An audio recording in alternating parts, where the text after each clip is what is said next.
Bismillahirrahmanirrahim. Assalamualaikum warahmatullahi wabarakatuh. Waalaikumsalam warahmatullahi wabarakatuh. Alhamdulillahi rabbil alamin.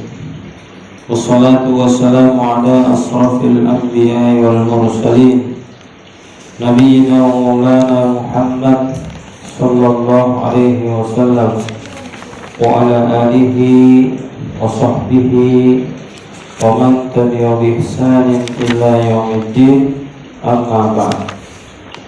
Segala puji bagi Allah Subhanahu wa taala, Rabb yang telah memberikan begitu banyak nikmat kepada kita, sehingga dengan nikmat-nikmat itu kita bisa melakukan dan melaksanakan ibadah dalam rangka berfastabiqul khairat.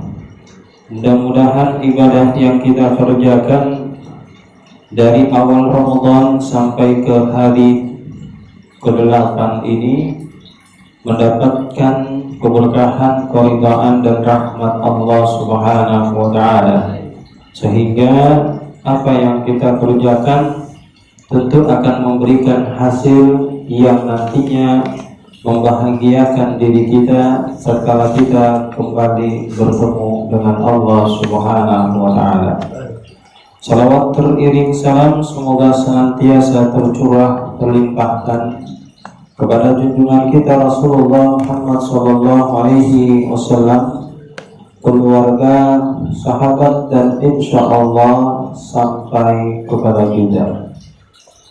Kita semua sudah memahami syarat daripada pelaksanaan ibadah sholat 5 waktu yang kita kerjakan itu terlebih dahulu dilakukan dengan melaksanakan wudhu. Betul? Apa hadisnya? Tidak ada sholat bagi seseorang apabila dia tidak berwudu. Ya. Jadi sholat ini adalah merupakan tiang agama kita. Ya. Kalau dia baik, maka penunjang lainnya pun ikut baik. Kalau dia salah, semua pun ikut salah. Ya. Dalam tata cara berwudu sudah kalian pelajari dari urutan-urutan mana sampai diakhiri dengan urutan yang mana. Ya. Perlu dipahami dan dimengerti secara bersama bahwa jika seorang muslim itu berwudu, sekali lagi dengar, jika seorang muslim itu berwudu, maka hendaknya dia melakukan niat, ya. Maka hendaknya dia melakukan niat dengan hatinya. Jadi kalau kita mau sholat subuh, terbesit di hati niat mau melaksanakan sholat subuh, sehingga melaksanakan wudu terlebih dahulu. Kalau kita mau melaksanakan sholat zuhur, asar, maghrib dan isya, maka dia kembali kepada niat kita ketika kita mau berwudu. Perlu kalian pahami bahwa wudu itu dilakukan, ya, awal pertama kali setelah niat, maka bacalah bismillah. Bacalah bismillah. Kenapa? Ya, harus berdasarkan apa yang dicontohkan, sifat daripada wudu Nabi sallallahu alaihi wasallam. Ya.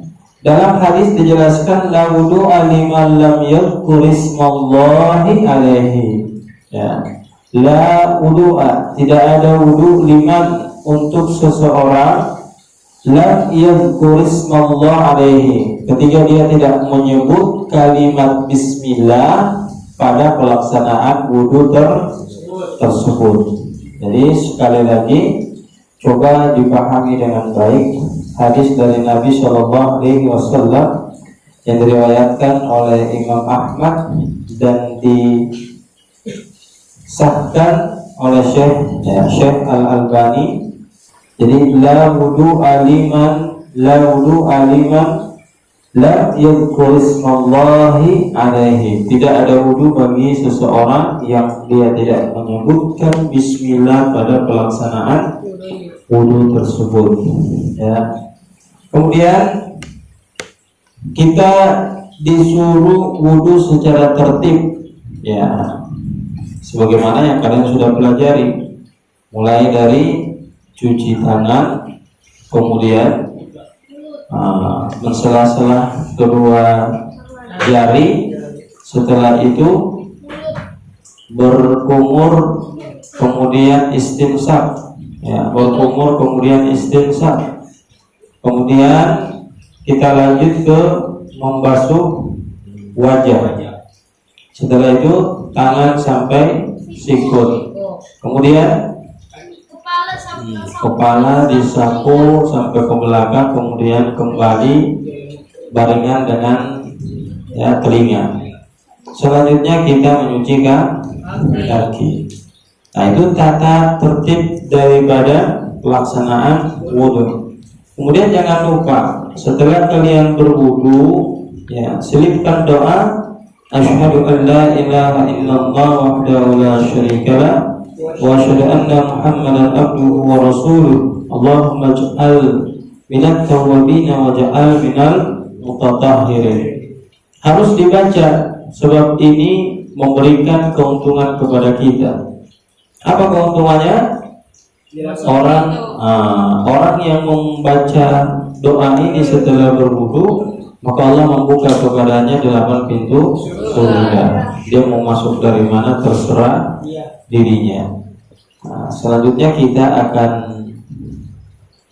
coba mengkaji dan memahami apa sih sunnah-sunnah wudu itu, ya, apa yang harus kita lakukan sehingga kita bisa melaksanakan sunnah-sunnah daripada wudu tersebut. Ya, yang pertama, Nabi Shallallahu Alaihi Wasallam itu mensunnahkan kita, ya, setiap kali mau berwudu itu bersiwak terlebih dahulu, menggosok gigi terlebih dahulu. Nah, dalam hadis yang disampaikan oleh hadis riwayat Ahmad, nah, ini dijelaskan, laula an asyqa ala ummati la amartuhum bisiwak ma'a kulli wudu'in. Ya, laula an asyqa ala ummati, kalau tidak sekiranya memberatkan umatku, kata Rasulullah SAW, la amartuhum, maka aku akan memerintahkan kepada mereka, tidaklah aku akan memerintahkan kepada mereka bisiwak, untuk melakukan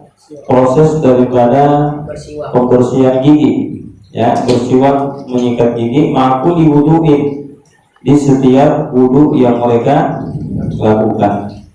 Ya, ada hadis lain yang menyampaikan itu bisa dilakukan ketika kita di luar puasa. Tapi kalau kita dalam puasa, maka tidak boleh kita bersiwak, dikhawatirkan bisa membatalkan puasanya. Kita. Kemudian yang kedua, disunahkan kepada seorang muslim untuk membasuh kedua telapak tangannya 3 kali. Nah, ini sunnah. Nah, jadi kalau 1 kali boleh nggak? Boleh. Ya, tapi kalau mau mendapatkan sunnah, maka basuh tangan 3 kali sebelum melakukan wudu.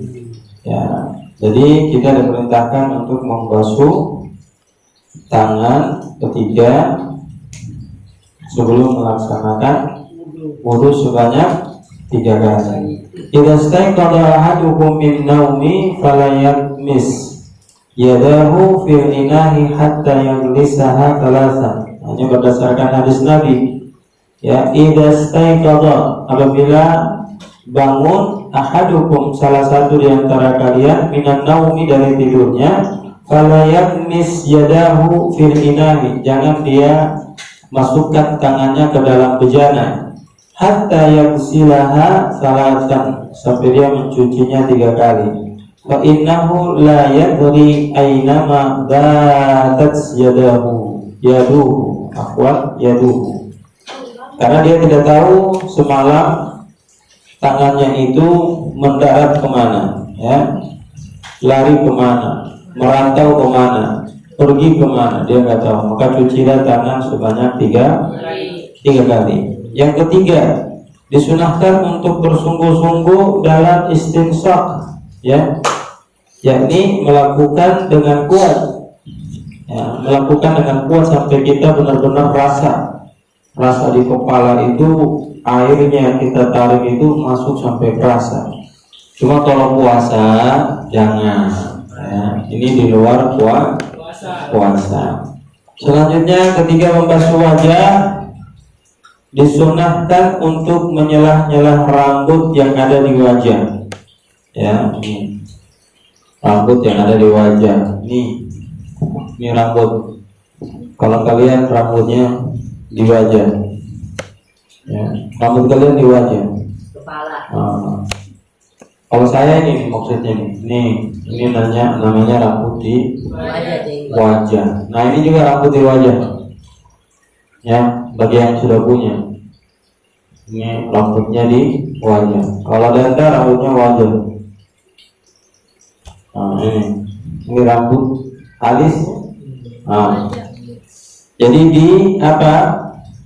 Menyela-nyela rambut yang ada di wajah. Bagaimana caranya menyela-nyela? Lihat, hampir kemudian namanya menyela-nyelanya, ya. Ya. Kemudian yang kelima, ketika membasuh tangan atau kaki disunahkan untuk menyela-nyela jari-jari jemari berdasarkan hadis Nabi SAW, wa khalil bainal asabi, dan sela-selahilah antara jari jemari, ya, dan sela-selahilah antara jari jemari. Hadis ini disampaikan oleh Abu Daud, ya, Abu Daud.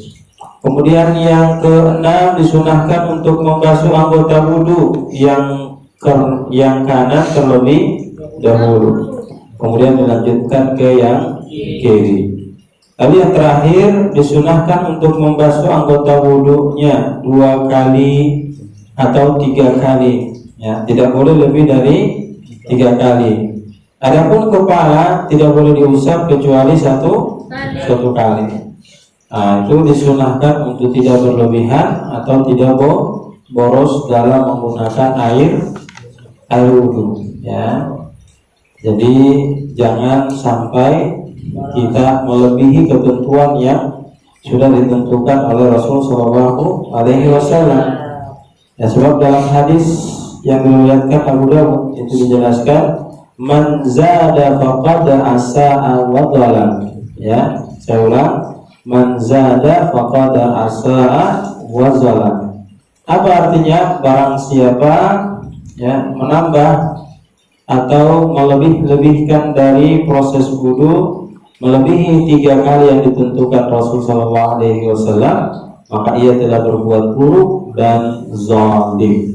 Ya, itu sunnah-sunnah yang kita harus pahami secara bersama supaya kita bisa mengerti ketika kita berwudu di mana masuk bagian daripada sunnah-sunnah wudu. Ya, saya kira ini yang dapat kita bahas di kesempatan yang sangat berbahagia ini.